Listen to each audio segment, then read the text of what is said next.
G'day there. Today I'm going to give you a quick run through a review of the Lekker E-Amsterdam Generation 2 e-bike, and I'm just going to give you a quick comparison to what it's like riding this to a road bike, which is my existing bike here. I just picked this up in January of 2020. I bought the unit with options here being fenders and a back rack. Didn't get the front rack, which is an option, and I've got a pannier which goes on it and just looks on the side of the thing there. I'll just start by running you through what came with the bike. So,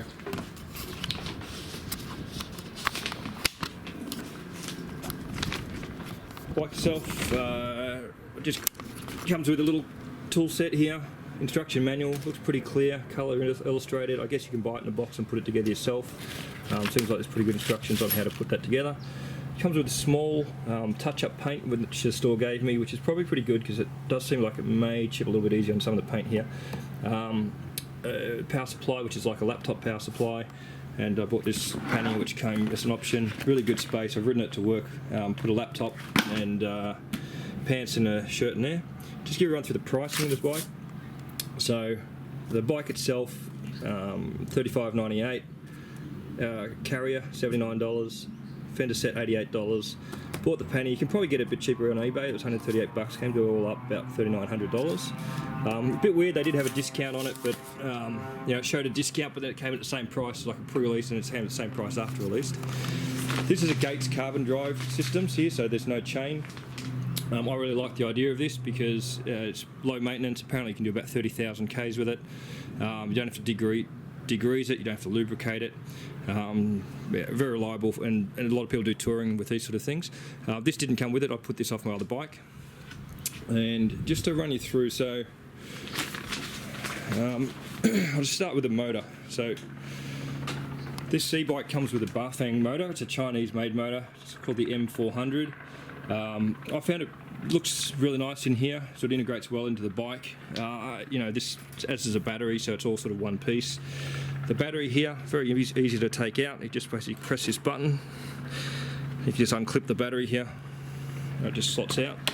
I've gone for the 14 amp battery, so you should get about 90 Ks on that. I've ridden it about 32 so far, and it looks like it's used about a third, so I'd say it's pretty accurate. The battery locks in here with a key. Now the guys in the shop told me that there's a number here on the key to record that and keep a record of it, because if you do ever lose the keys, you can get them recut with a number. I've noticed it's also printed here on the lock if you're ever looking for it as well. As a backup, I also got a permanent marker, just wrote it up underneath the seat, so in case this rubs off, I can find it. So the system itself, it's interesting here that it's actually got, actually one last thing on the motor. I did some research on those Bafang motors, and apparently even if something goes wrong with them, they are fairly easy to service, which is good. Some of the other e-bike motors, I believe, are pretty hard to service compared to these. The gearing system, so it uses this Shimano Nexus gearing system. There is no derailleur, as you can see, so the gearing is done internally here. What's really interesting about this is you can just change the gears through here at a standstill, so it's 8 speed, and you just change it, and as you change it and turn it here, you might just be able to see it's kind of, probably see that it's clicking and turning through as it's moving the internal gears there. And it means you can just take off from whatever gear you put it in here, so you don't have to start in one. One is a really low gear on this.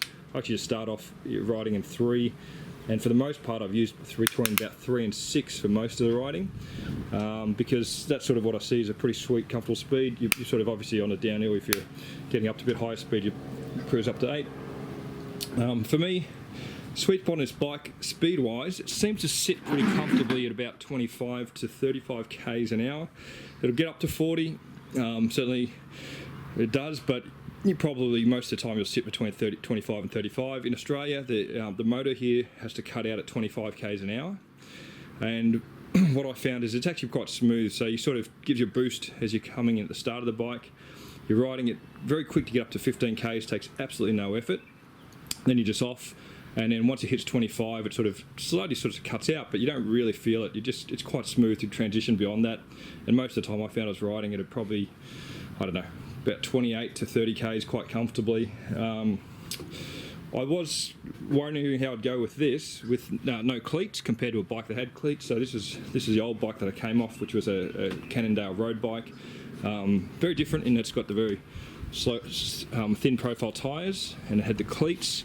And one of the things for me was that I was a casual rider, so I had these boots which actually almost just like sneakers, but have cleats built into the underneath of them, and these pedals which were good that you can actually either clip in or you can just ride with normal shoes as well, which was really good for me. So what I was worried about is with these, whether you'd get the same sort of power without the cleats. Obviously you don't really need it with the motor there. I just rode this to work 30 odd Ks with normal shoes, and it was just fine. I found it no problem. The only thing you may find is if you really were trying to get the really high speed on a road bike up over 40 Ks, you possibly won't get that without the cleats. Maybe you could change your pedals if you wanted to.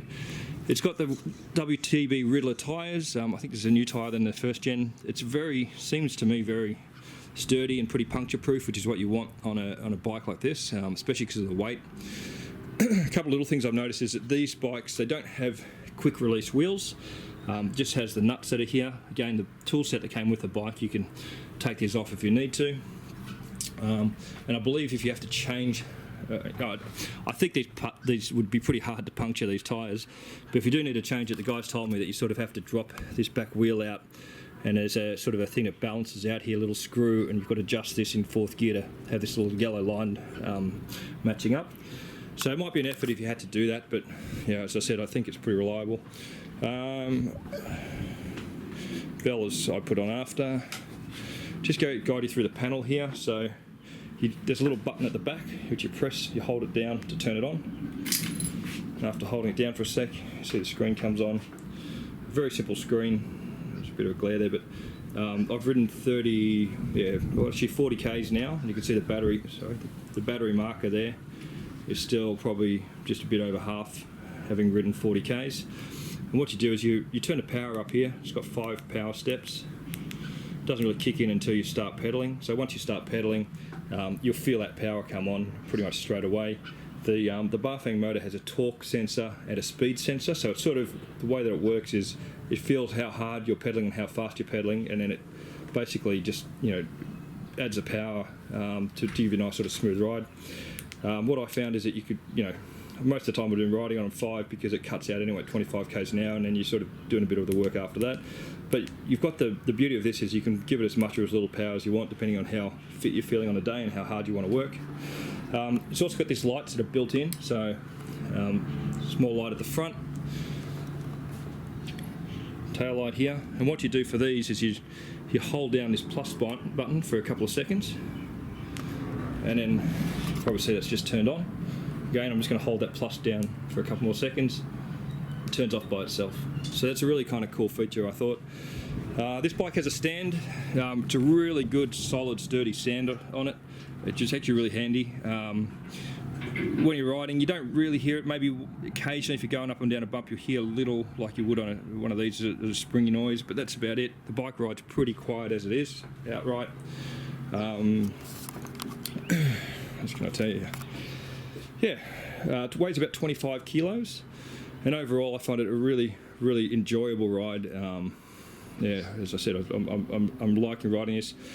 Just to compare it, you will find that obviously with a smaller tyre, if you're coming off something like a road bike onto one of these are feel a lot quicker, but what you will find is that this feels pretty stable, especially at low speeds, because it's got just that different feeling sitting up with the straight handlebars. Probably the only other things I did find is maybe the grips on these a little bit harder than what I was used to. It's like a faux sort of leather, but if you wear gloves, it's probably okay. Still, even with the gloves, not quite as soft as something like this with a road bike, where it's coming off with a really spongy sort of feel to it.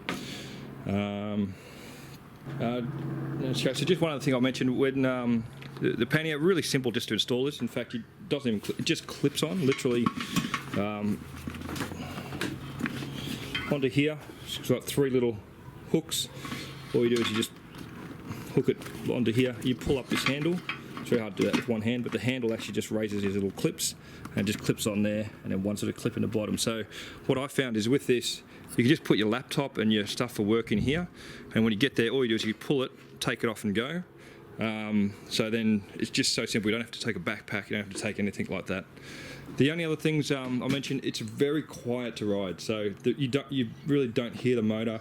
especially with the belt. You don't really hear much in terms of the gear changes, like you would with the normal derailleur. It's a bit quieter. You will hear it a little bit, so sometimes the gear changes are pretty smooth coming in through here. Maybe once or twice I've had it just hunt a little bit for a gear, but probably not that much different to what you might sometimes just get on a normal bike if you have to hunt for a gear.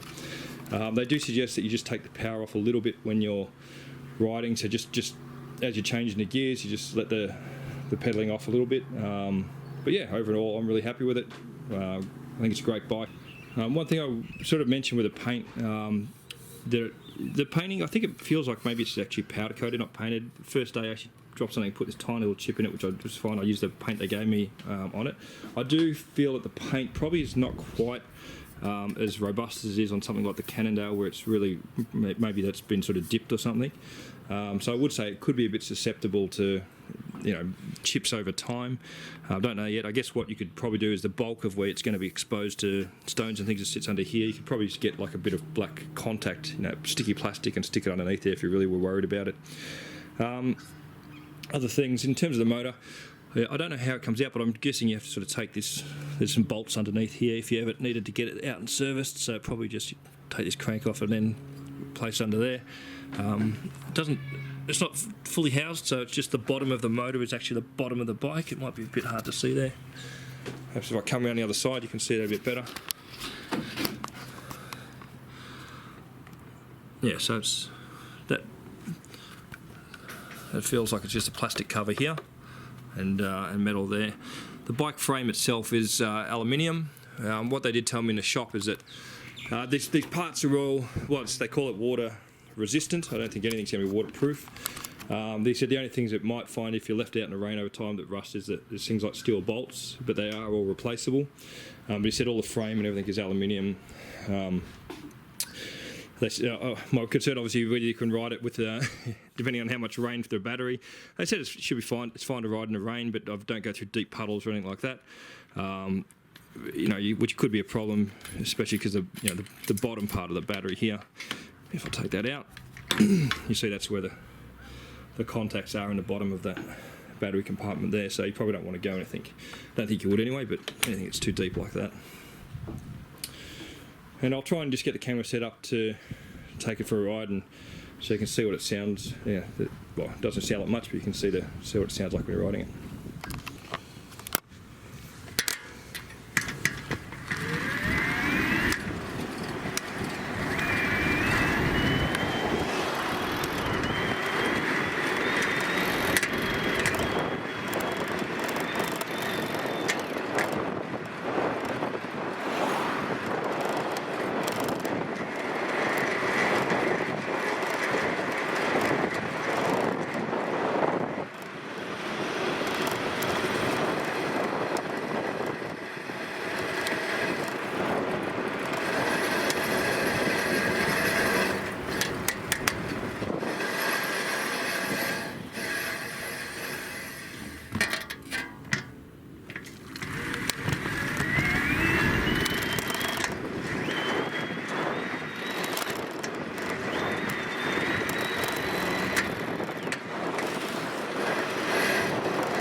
Okay, so what you could hear there is I was just trying to show taking off from first right through to eighth, just riding through the gears there. I was basically clicking and turning through all of them. As you can hear, it's pretty quiet. You just hear the motor really seamlessly coming in and giving that power right from the start, that little whoosh sort of sound. Probably got up to about 27 k's an hour there in that ride. It's just super easy the whole way through. I did try riding this up a hill, so you know where I am, it's a bit hilly here. I think it was about 20 metre elevation over 370 metres.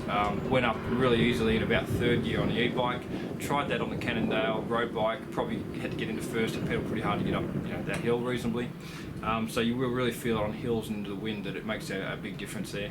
I'll probably keep my old bike just so I don't get panned for riding an e-bike if I go out for a ride with friends. But yeah, look, I really enjoy it. I think riding for work will work well for me. Anyway, hope you enjoy this review and it's helpful for you if you're trying to make a decision on whether to buy an e-bike.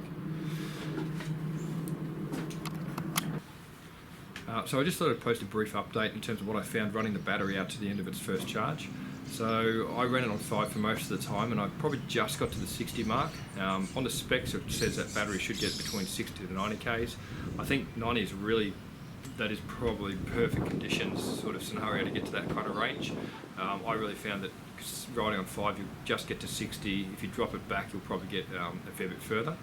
But I did run out of power about 16 Ks from home, and I was able to ride the rest of the way without any battery assistance at all, so you know, still rides quite well as a normal bike. You do have to work fairly hard, being a bit heavier bike and you know, the hybrid with the fat tyres, but you sort of, if you run out of charge you're not going to get completely stuck, you'll still be able to ride it pretty capably there.